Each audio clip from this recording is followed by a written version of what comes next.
नमस्कार दोस्तों, GS with study classes में आपका स्वागत है। और आज हम चालू करेंगे अपनी राजनीति विज्ञान श्रृंखला का नया चैप्टर नागरिकता। नागरिकता संबंधी प्रावधान भारतीय संविधान के भाग 2 में उल्लिखित हैं और भाग 2 में अनुच्छेद 5 से 11 का प्रावधान किया गया है। सबसे पहले हम नागरिकता के बारे में सामान्य जानकारी जान लेते हैं। तो नागरिकता के कुछ तत्व होते हैं, कुछ क्या 3 तत्व होते हैं, फिक्स है। 3 तत्व कौन कौन से हैं? अधिकारों का होना, कर्तव्यों का होना और राज्य के प्रति निष्ठा होना। तो ये 3 तत्व मिलकर मतलब कोई भी व्यक्ति, जैसे भारत का नागरिक है कोई व्यक्ति, तो उसके पास कुछ अधिकार होते हैं, उसको कुछ कर्तव्य भी करने पड़ते हैं और राज्य के प्रति निष्ठा भी रखनी पड़ती है, तभी वह उस देश का नागरिक कहलाता है। तो कभी भी पूछा जाए नागरिकता के कितने तत्व होते हैं, तो 3 होते हैं। कई बार ऑप्शन में पूछ लेते हैं कि निम्न में से कौन नागरिकता का तत्व नहीं है, तो ये 3 आपको अपने दिमाग में याद रखने हैं। अब हम नागरिकता की परिभाषा देख लेते हैं और सबसे महत्वपूर्ण परिभाषा मार्शल की ही है, जो इस प्रकार है। नागरिकता किसी राजनीतिक समुदाय की संपूर्ण सदस्यता के साथ जुड़ी हुई प्रतिष्ठा है और जिन्हें यह प्रतिष्ठा हासिल है वे अपने अधिकार एवं कर्तव्य में समान होते हैं। तो ये डेफिनेशन हमें याद रखनी चाहिए, बहुत बहुत महत्वपूर्ण परिभाषा है ये। अब अगला चैप्टर है, मतलब इसी में अगला टॉपिक है नागरिक व प्रजा में अंतर। ये प्रजा शब्द जब राजा महाराजा हुआ करते थे तब यूज हुआ करता था, आजकल शब्द होता है नागरिक। यूज देख लेते हैं। नागरिक क्या है? नागरिक के साथ कुछ अधिकार होते हैं, नागरिक के प्रत्येक के अधिकार होते हैं, जैसे हमारे भी कुछ अधिकार हैं भारतीय संविधान में, इन्हें हम अगले चैप्टर में पढ़ेंगे, 6 मौलिक अधिकार। और कुछ कर्तव्य होते हैं, फिर हमें उन्हें अधिकार से अगले चैप्टर में कर्तव्य पढ़ेंगे। और जो नागरिक शब्द है वो लोकतंत्र में यूज होता है। नागरिक के कुछ अधिकार होते हैं, कुछ कर्तव्य होते हैं और नागरिक लोकतंत्र में होते हैं हमेशा, जबकि प्रजा के ओनली कर्तव्य होते हैं, इसके कोई अधिकार नहीं होते। प्रजा के संपूर्ण अधिकार राजा के होते हैं और राजा जो कह दे वही शासन होता है। और प्रजा शब्द राजतंत्र में यूज होता है। तो ये नागरिक और प्रजा में अंतर है।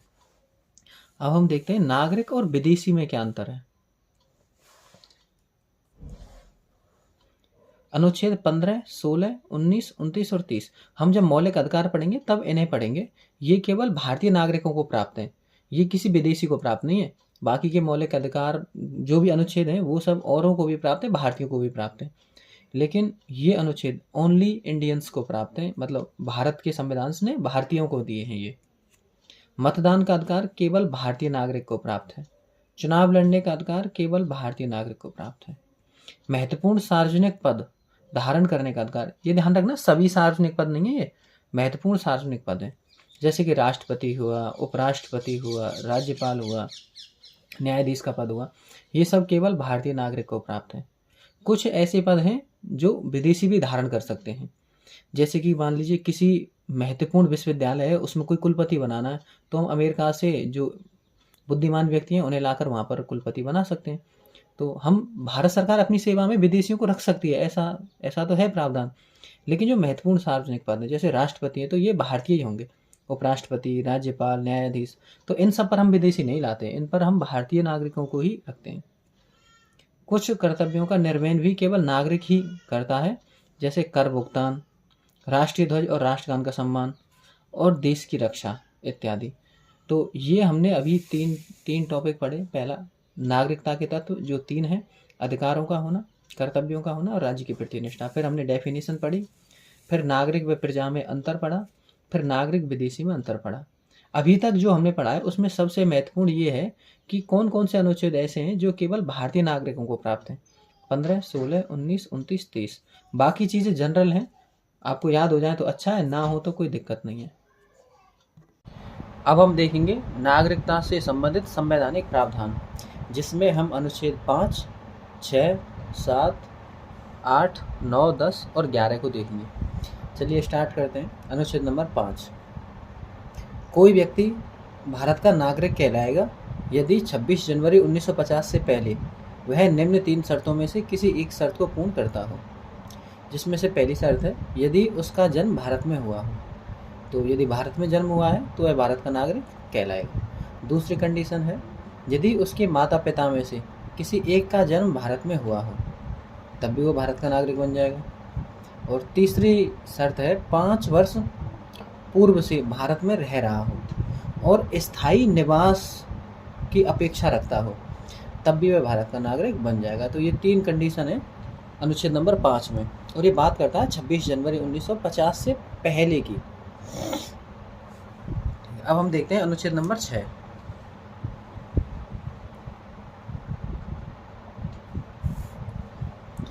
अनुच्छेद नंबर 6 में क्या है कि पाकिस्तान से भारत आने वाले व्यक्तियों की नागरिकता, आने वाले का मतलब होता है प्रव्रजन करने वालों की नागरिकता। ऐसे व्यक्ति संविधान के प्रारंभ पर भारत के नागरिक होंगे बशर्ते या तो वे स्वयं या उनके माता या पिता या फिर दादा या फिर दादी या फिर नाना या फिर नानी में से कोई भारत शासन अधिनियम 1935 में परिभाषित भारत में जन्मा था, तब वे भारत के नागरिक कहलाएंगे। क्योंकि 1947 में भारत का विभाजन हुआ और पाकिस्तान का निर्माण हुआ, तो कुछ लोग पाकिस्तान से भारत आए, तो ऐसे में उनके लिए जो संविधान में नागरिकता संबंधी प्रावधान है वो आर्टिकल नंबर 6 में करे गए हैं, और वो इस प्रकार है। फिर कुछ व्यक्ति भारत से पाकिस्तान गए, ये इंडिया है ये पाकिस्तान है, तो इंडिया से भी पाकिस्तान गए और बाद में फिर ये इंडिया से पाकिस्तान गए, पाकिस्तान से पुनः इंडिया आ गए, तो इनकी नागरिकता के बारे में भी प्रावधान किया हुआ है। तो वो प्रावधान है अनुच्छेद नंबर 7 में। ये प्रावधान क्या है? भारत से पाकिस्तान जाने वाले व्यक्तियों की नागरिकता 1 मार्च 1947 के बाद भारत से पाकिस्तान स्थानांतरित हो गए हों लेकिन बाद में फिर भारत में लौट आए हों, तो वह भारत के नागरिक बन सकते हैं। उन्हें पंजीकरण प्रार्थना पत्र के पश्चात 6 माह तक भारत में रहना होगा। एक तो ये वाली बात है कि पंजीकरण प्रार्थना पत्र के पश्चात 6 माह भारत में रह लो तो पुनः भारत के नागरिक बन जाएंगे। दूसरी बात इसमें ये है कि इंडिया से पाकिस्तान चले गए और परमानेंटली पाकिस्तान में सेटल हो गए, वहीं रहने लगे, तो भारत की नागरिकता समाप्त हो जाएगी उनकी। ये भी है, इसमें नागरिकता समाप्ति का भी प्रावधान है आर्टिकल नंबर 7 में। तो 2 बातें हैं, भारत से पाकिस्तान गए और लौट कर आ गए तो 6 माह निवास करो, भारत के परमानेंट नागरिक हो जाएंगे। और दूसरी बात है, भारत से पाकिस्तान गए, वहीं के निवासी हो गए तो उनकी भारत की नागरिकता समाप्त हो जाएगी। अब हम देखते हैं अनुच्छेद नंबर 8।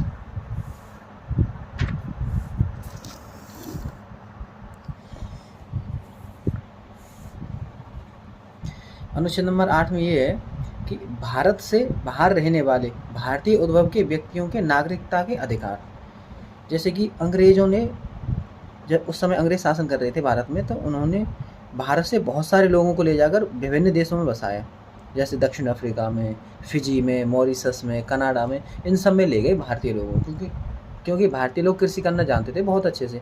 फिर उनसे वहाँ जा कर के बहुत तरह की कृषियाँ करवाई, तो ऐसे में वहीं जाके बस गए। अब वो भी चाहें तो भारत के नागरिक हो सकते हैं, तो इसका प्रावधान किया गया अनुच्छेद नंबर 8 में। भारत से बाहर रहने वाले भारतीय उद्भव के व्यक्तियों के नागरिकता के अधिकार, तो ये कहाँ कहाँ है? दक्षिण अफ्रीका है, कनाडा है, फिजी है, मॉरिशस है, और भी कहीं हो सकते हैं। एक टर्म है गिरमिटिया मजदूर, जो इसी से संबंधित है। क्या था? एक टर्म थी एग्रीमेंट। भारत से जिन लोगों को अंग्रेज विदेशों में लेकर जाते थे काम करवाने के लिए, उनके साथ एग्रीमेंट करना पड़ता था, और भारतीय इस अंग्रेजी शब्द को शुद्ध नहीं बोल पाते थे। एग्रीमेंट को ही गिरमिट कहते थे, गिरमिट। तो उसी से एक शब्द बना है गिरमिटिया मजदूर। ये क्या है? ब्रिटिश साम्राज्य के लिए विदेशों में काम करने के लिए भेजे गए थे। तो ये एक टर्म है बंधुआ मजदूर, ये बाउंडेड लेबर है, तो ये गिरमिटिया मजदूर से अलग है। ये क्या होते हैं कि जैसे कोई व्यक्ति है ए और दूसरा व्यक्ति है बी, और बी का एक लड़का है सी। बी ने ए से कर्ज ले लिया और बी उसे चुका नहीं पाया, तो ये उसका बेटा जो सी है वो इस कर्ज को चुकाएगा ए को, और सी ए के लिए काम करेगा, तो इसको कहते थे बाउंडेड लेबर। ये होती थी बंधुआ मजदूरी। तो ये पुराने ज़माने में चलती थी, आजकल तो है नहीं। अब हम देखते हैं अनुच्छेद नंबर 9।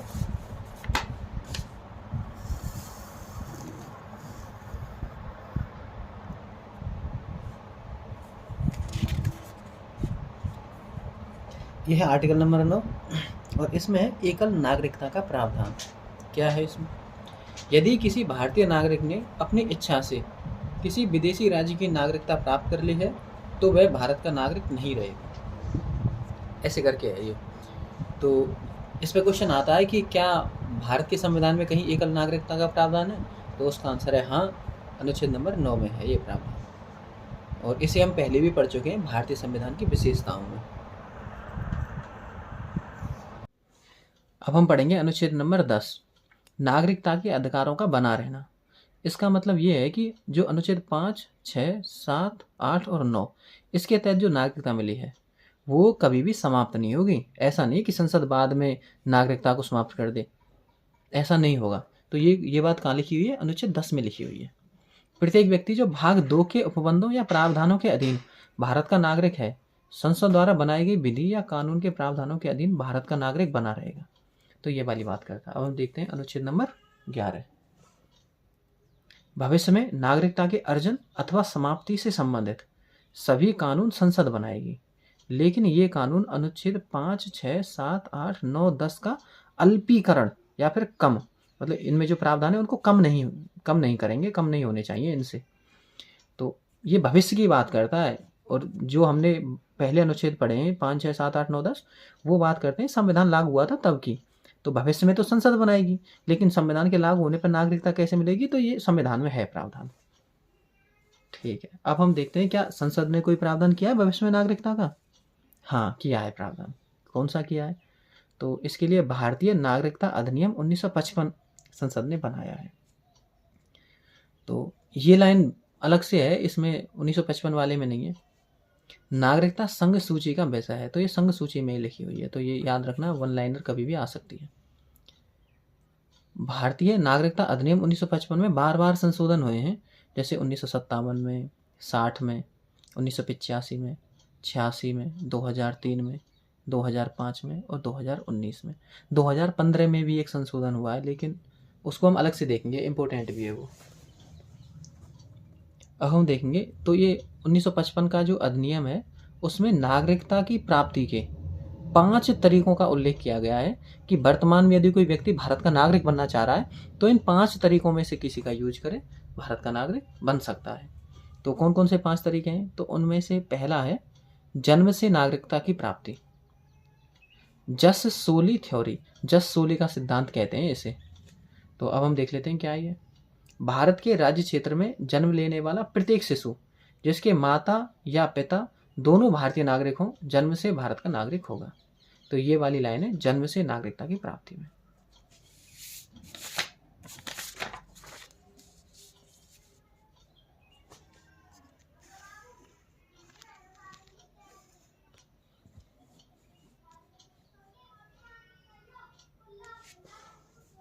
अब नेक्स्ट है रक्त संबंध से नागरिकता की प्राप्ति।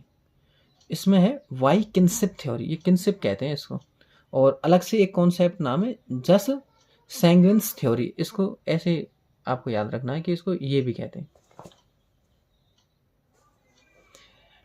कोई ऐसा शिशु जिसका जन्म भारतीय राज्य क्षेत्र से बाहर हुआ है तथा उसकी माता या पिता या दोनों, ध्यान रखना जो पहला था, पहला वाला था कि जन्म से नागरिकता की प्राप्ति, तो उसमें माता पिता दोनों होने चाहिए, उसमें ऐसा है। और इसमें क्या है, या तो माता हो या पिता हो या दोनों हो, दोनों भी हो सकते हैं, या ओनली माता हो सकती है, ओनली पिता भी हो सकता है। भारतीय नागरिक हैं तो वह भी भारतीय नागरिक होगा, ऐसी वाली बात है इसमें। लेकिन इसमें एक प्रावधान किया गया 2004 में।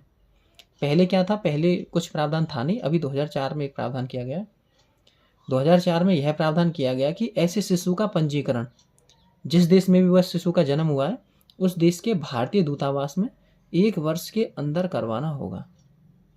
जैसे कि अब मान लीजिए कोई औरत भारतीय नागरिक है और वो चली गई अमेरिका, और अमेरिका में उन्होंने किसी शिशु को जन्म दे दिया, तो ऐसे में वो शिशु भारतीय नागरिक ही होगा, बशर्ते वो 1 वर्ष के अंदर उसका रजिस्ट्रेशन भारतीय दूतावास में करवा दे में।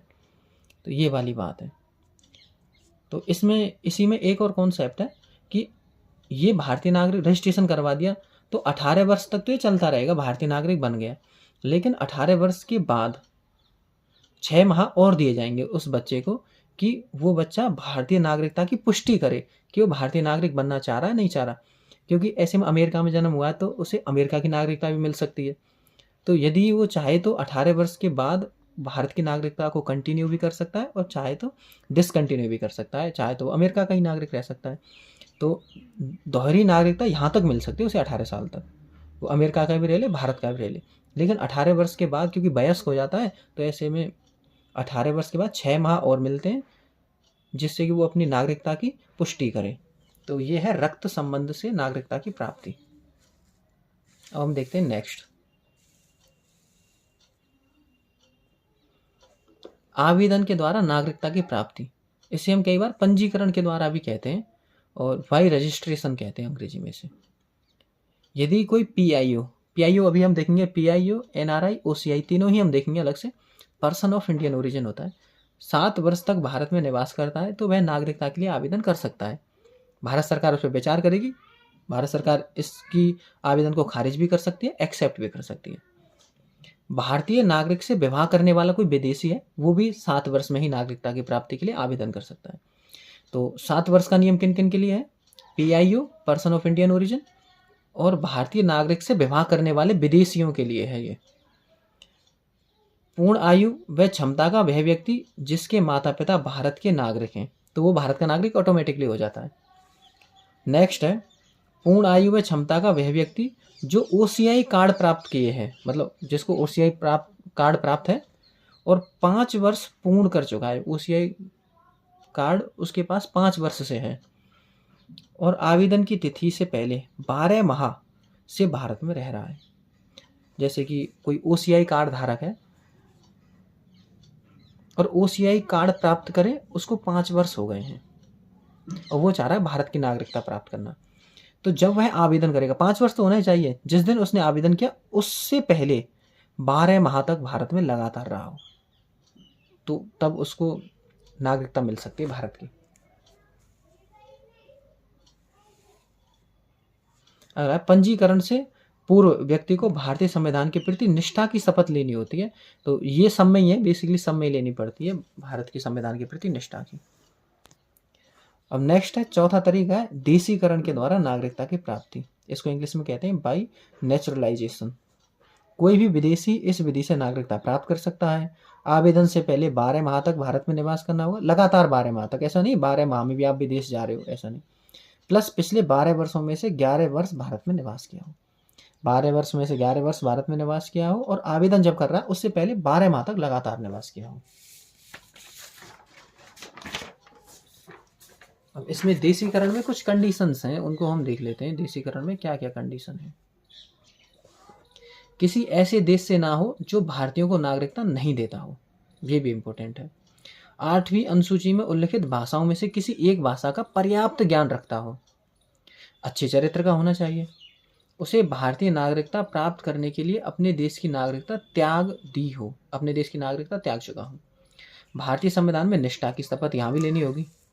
और एक अलग से ही कंडीशन है जो बहुत इंपॉर्टेंट है, यदि व्यक्ति ने विज्ञान, कला, साहित्य, दर्शन, विश्व शांति या मानवीय प्रगति के क्षेत्र में उल्लेखनीय योगदान दिया है तो उसे छूट दी जा सकती है, सरकार उसे छूट दे सकती है। आज डोनाल्ड ट्रंप चाहें कि हम मुझे भारत की नागरिकता लेनी है तो भारत सरकार उन्हें छूट दे सकती है। कोई नोबेल पुरस्कार प्राप्त करने वाले व्यक्ति है तो उसे भारत सरकार छूट दे सकती है। तो ऐसा है इसमें, ये अलग से प्रोविजन है इसमें देशीकरण वाले में। अब 5वां तरीका है भारतीय नागरिकता प्राप्त करने का, किसी क्षेत्र के भारत में अधिमिलन द्वारा नागरिकता। अधिमिलन का मतलब होता है इनकॉर्पोरेशन, मतलब जैसे कि हम अभी चीन पर आक्रमण करें और चीन को भारत में मिला लें तो चीन के नागरिक भारत के नागरिक हो जाएंगे।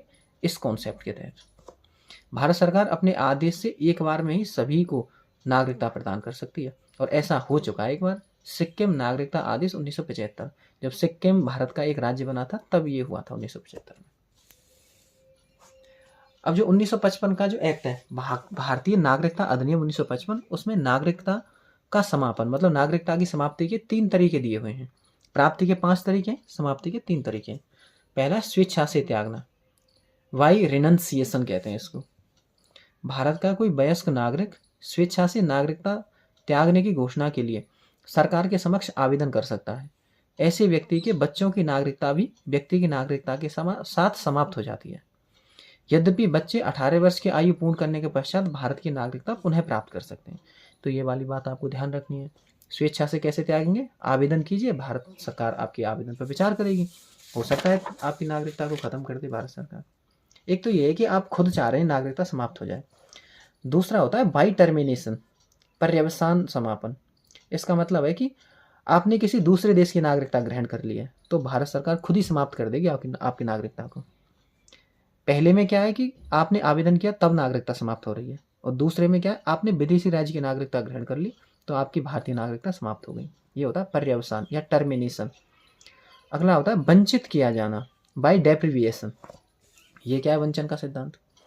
पहले तो देख लेते हैं किस पर लागू नहीं है। वंचन का सिद्धांत जन्म से नागरिक व रक्त संबंध से नागरिकों पर लागू नहीं होता है। ये बहुत इंपॉर्टेंट है, ध्यान रखना।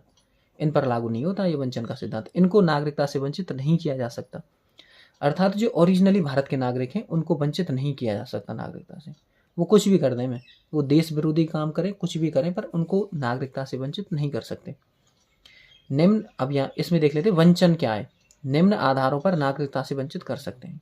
नागरिकता प्राप्त करने के लिए कपट किया हो, संविधान का निरादर किया हो, युद्ध के दौरान शत्रु देश के साथ व्यापार किया हो, नागरिकता प्राप्त करने के बाद लगातार 7 वर्षों तक बिना सूचना के बाहर रह रहा हो, और नागरिकता प्राप्त करने के 5 वर्ष के भीतर न्यूनतम 2 वर्ष के कारावास की सजा दी गई हो।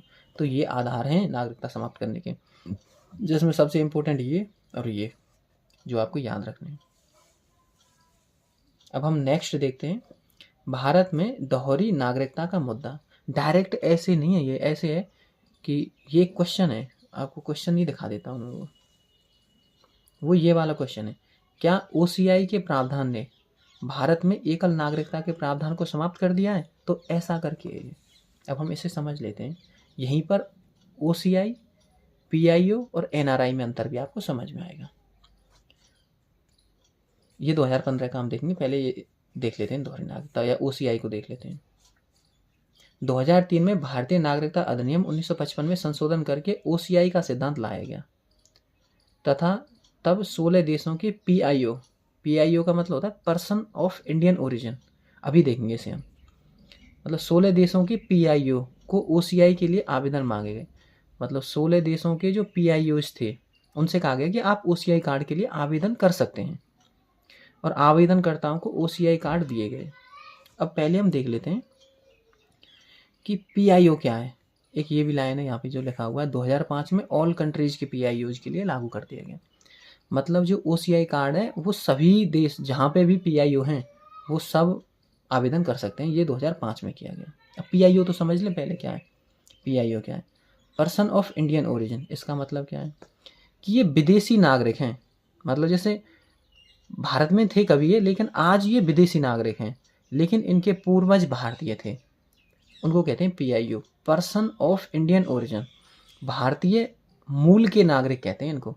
भारतीय मूल मतलब जिनकी जड़ भारत में है। जड़ का मतलब जिनके पूर्वज भारत में, पूर्वज ही तो जड़ हुए, तो पूर्वज जिनके भारत में थे वो हैं पर्सन ऑफ इंडियन ओरिजिन। लेकिन ये पीआईओ विदेशी नागरिक हैं, भारत के नागरिक नहीं है। जैसे भारत से दक्षिण अफ्रीका गए लोग, दक्षिण अफ्रीका में जाके बस गए, तो वो पीआईओ हैं। तो जितने भी पीआईओ हैं मतलब जिनके पूर्वज भारतीय थे वो सब ओसीआई कार्ड के लिए आवेदन कर सकते हैं। ये 2005 में किया गया प्रावधान। प्रारंभ में 2003 में 16 देश के पीआईओज के लिए था ये, लेकिन 2005 में सभी देश के लिए कर दिया गया है। अब हम ओसीआई समझेंगे अभी। ओसीआई की फुल फॉर्म है ओवरसीज सिटीजनशिप ऑफ इंडिया। देखो इसमें अंतर है। ओवरसीज सिटीजनशिप ऑफ इंडिया मतलब भारत के, ओवरसीज का मतलब होता है समुद्र पारीय नागरिक। मतलब इनको नागरिक ही कह रहे हैं हम। यहाँ पर तो भारतीय मूल के व्यक्ति कह रहे हैं, यहाँ पे तो पर्सन है, यहाँ पे सिटीजनशिप है, ये नागरिक है। मतलब इनको पीआईओ से ज़्यादा अधिकार होते हैं ओसीआई को। क्या होते हैं वो अभी आएगा, अभी देखेंगे हम ये आगे। नोट, 2 देश इसके बाद है। मतलब 2 देश के पीआईओ हैं वो ओसीआई के लिए आवेदन नहीं कर सकते। कौन कौन से? पाकिस्तान और बांग्लादेश। पाकिस्तान के जो पीआईओ हैं और बांग्लादेश के जो पीआईओ हैं वो आवेदन नहीं कर सकते हैं। कारण क्या है? पाकिस्तान और बांग्लादेश का निर्माण भारत से ही हुआ है, तो कहीं ना कहीं वहाँ के सभी व्यक्ति भारतीय मूल के ही हुए, तो ऐसे में तो वहाँ सभी पीआईओ हैं। तो इस वजह से इन देशों को बाहर रखा गया। कोई लड़ाई वड़ाई का कारण नहीं है इनमें, इनका कारण अलग है। इनका कारण ये है कि पाकिस्तान और बांग्लादेश में सभी व्यक्ति पीआईओ हैं भारत के लिए, तो इस वजह से इसको बाहर रखा है। अब हम देख लेते हैं ओवरसीज सिटीजनशिप ऑफ इंडिया। ये जो ओसीआई है ना, ओसीआई का जो कॉन्सेप्ट है वो LM सिंघवी समिति की सिफारिशों पर आया था। OCI के लिए क्या कॉन्सेप्ट है कि ये PIO तो होते ही है, क्योंकि PIO जो होगा वही OCI बन सकता है, वही आवेदन करेगा। जो PIO नहीं है तो वो OCI तो हो ही नहीं सकता है। इसके अलावा वीज़ा फ्री एंट्री होती है भारत में आने के लिए OCI कार्ड होल्डर्स को कोई भी वीज़ा नहीं चाहिए। पूंजी निवेश में छूट देते हैं इनको। शिक्षा संस्थानों में इनके लिए आरक्षण होता है भारत में।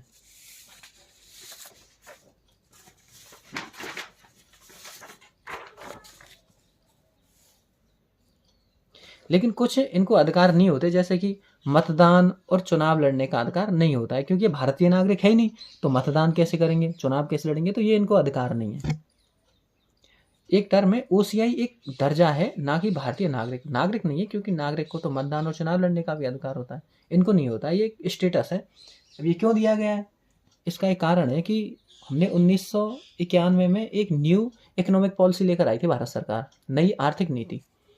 उसके तहत उसको 10 साल हो गए थे लगभग 2000 में। भारत सरकार देख रही थी कहाँ कहाँ से भारत में निवेश आ सकता है, तो ऐसे में उन्होंने सोचा कि जो हमारे PIO हैं, जो विदेश में गए हैं, भारत से पढ़ने के लिए गए हैं, नौकरी के लिए गए हैं, तो उनके पास बहुत पैसा है, तो ऐसे में इनके लिए कुछ अलग से प्रावधान करो PIOs के लिए, जिससे भारत में निवेश कर सकें। तो तब ये सरकार लाई थी OCI का concept, overseas citizenship of India, जिससे भारत में निवेश आ सके। तो ये था मेनली इसका कॉन्सेप्ट। बाकी क्योंकि निवेश आएगा तो कुछ छूट तो देनी पड़ेंगे, तो छूट दे दी, आप वीज़ा फ्री एंट्री ले लो, भारत में जब तक चाहे आप रह लो, निवेश में भी छूट दे दी, शिक्षण संस्थानों में आरक्षण दे दिया। तो ये सब चीज़ें हैं। ये तो OCI और PIO हुआ। 2015 के संशोधन द्वारा समुद्र पारीय भारतीय नागरिक कार्ड होल्डर्स स्कीम प्रारंभ की गई तथा PIO कार्ड योजना और OCI कार्ड योजना दोनों का इसमें विलय कर दिया गया। अब कोई PIO नहीं है, अब सब OCI है।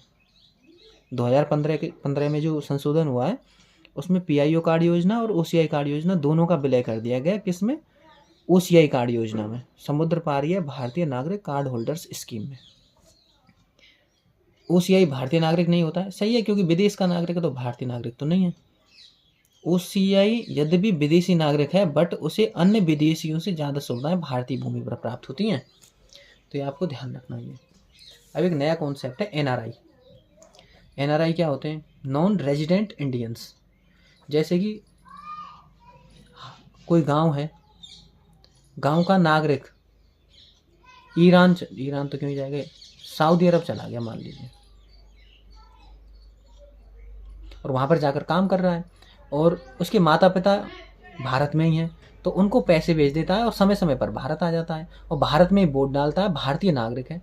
तो ये क्या है कि भारत में रह नहीं रहा है, रह तो सऊदी अरब में रहा है लेकिन है भारतीय नागरिक, तो उनको कहते हैं NRI। NRI क्या होते हैं? भारतीय नागरिक होते हैं पर कुछ काम या फिर पढ़ने के लिए विदेश चले गए होते हैं, उनको NRI कहते हैं।